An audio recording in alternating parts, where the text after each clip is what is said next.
Good afternoon po mga kamutya. Ito na naman po ako mag-i-introduce ng mutya ng langka. Ito po ay bigay sa akin.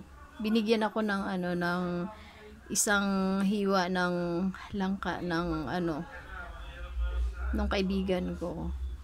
So pag ganyang mga bigay kasi ibig sabihin ibinigay sa iyo ng ng taos puso. So ibig sabihin tinanggap ko rin yung ng taos puso. So kinain ko yung laman, then yung mga buto po ay itinago ko po. So ang ginawa ko po, ayan, itinago ko. Ay hindi naman tinago, nilagay ko lang siya dito sa altar ko. Ginanyan ko lang diyan.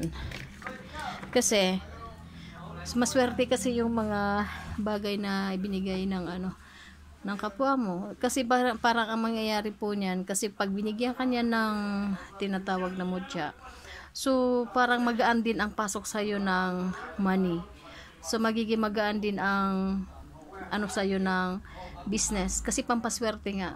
Kasi once na nabigyan ka po ng mutya, ng kung anong like yung mga bunga ng mga prutas or something na gawa ng kalikasan, yung po ay maswerte lalo po pagbigay yung hindi mo binili. Tulad nito, so inilagay ko diyan, wala pang siguro mga 10 days yata, 10 days. I don't know, parang ganun eh.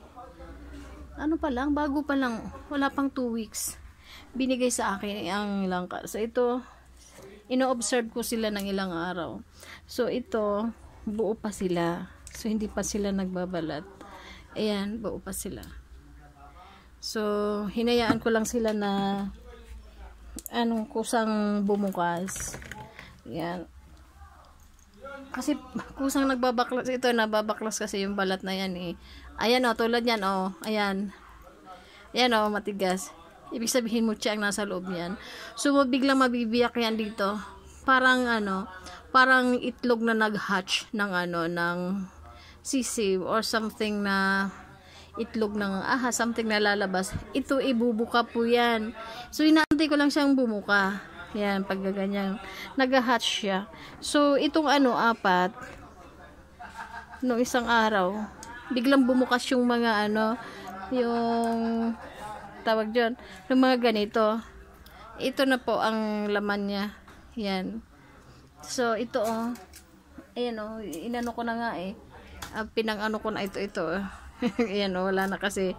So inano ko na sa sa pausok ko na nilalagyan ng tawag diyan ng insenso at saka ano ba yung isa na kamangyan, I don't know, parang ganun kasi brown at saka yellow. Ito yan na kasi yung pinapapausok ko. Yan, insenso at kamangyan. So yun, dahil ito ito na yung yung balat nito, ayan, nasunog na. Yan, kasi nag-hatch na siya, lumabas na ito. Lumabas na sila diyan sa ng langka. So tuwan-tuwa po ako kasi nga naging mga na sila. Naging mga bato na, antitigas na nila ayan mama. Ayan ayan ang tigas na naging bato na yan. So yung iba, hindi lahat po nagiging bato. Hindi po lahat nagiging bato. So ito, yung tulad niyan, ayan ito, 2, 4, 6, 8. Hindi po yan lahat magiging bato po. Hindi siya lahat magiging mutya. Ito kasi po, naging mutya na ito. So naging mga bato na yan. Yan ang tunay na mga mutya ng prutas.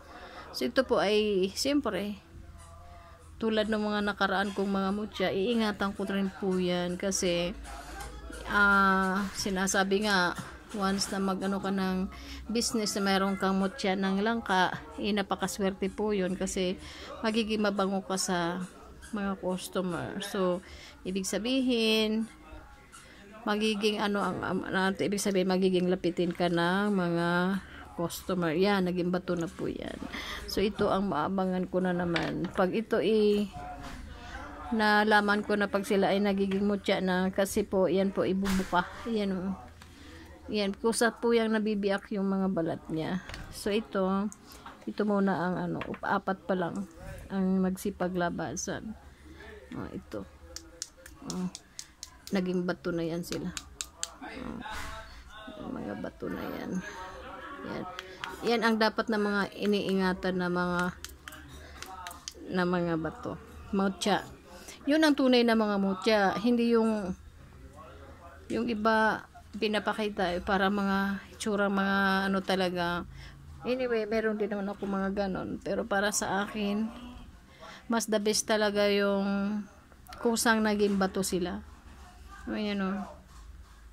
Kusa silang naging bato. So, ito ano pa lang ito. Weeks pa lang. So, ibig sabihin, habang tumatagal po siya, ilalo po itong nagiging bato. Lalo po siyang nagiging matigas. Na ibig sabihin, kahit saan mo ilagay, hindi na siya mabibiyak or something na magdadamage. Kasi ito pa nga lang, batong-bato na talaga po yan. Matitigas na po sila. So, ganun lang po ang pagkukolek ko ng mga mutya. Ng mga prutas, like yung mga mutya ng rambutan. Diyan ko din po yan na na kikita sa mga after na kakainin ko. Kasi kung lapitin ka po ng mga mutya, talagang makakatagpo ka niyan anywhere talaga or anytime. Kasi yung mga mutya kasi kung talagang meron para sa'yo o ibig sabihin love ka ng kalikasan, kusa kang bibigyan. Ibig sabihin, hindi ka na mahihirapan, hindi mo na kailangan bumili ng mga mutya kasi kusang darating sa'yo, basta't ikaw po ay naniniwala. So, syempre, kung hindi ka na maniniwala, huwag ka na pong kasi wala kang paniwala So, ibig sabihin, habang ikaw ay naniniwala, marami po ang darating sa'yo mga mutya. So, ibig sabihin, hindi lang isa, dalawa, uri ng mutya ang matatagpuan mo. So, ibig sabihin, the more na naniniwala ka sa mga mutya, the more na darating sa'yo ang mga iba't ibang klase ng mutya din, the more din na ang progress ng iyong business o pamumuhay ay ibig sabihin, magiging magaan din. Kasi naniniwala ka Kasi yung iba na hindi naniniwala, sasabihin na na kung ano-ano na lang pinag-iisip. No po. Dahil ang lahat, kahit tayo nga mismo magtaka ka, bakit ka naging tao? Ganon din ang mutya. Magtaka ka rin kung bakit siya naging bato. So, okay. Thank you so much po sa panonood. Good afternoon. God bless po sa ating lahat. Thank you.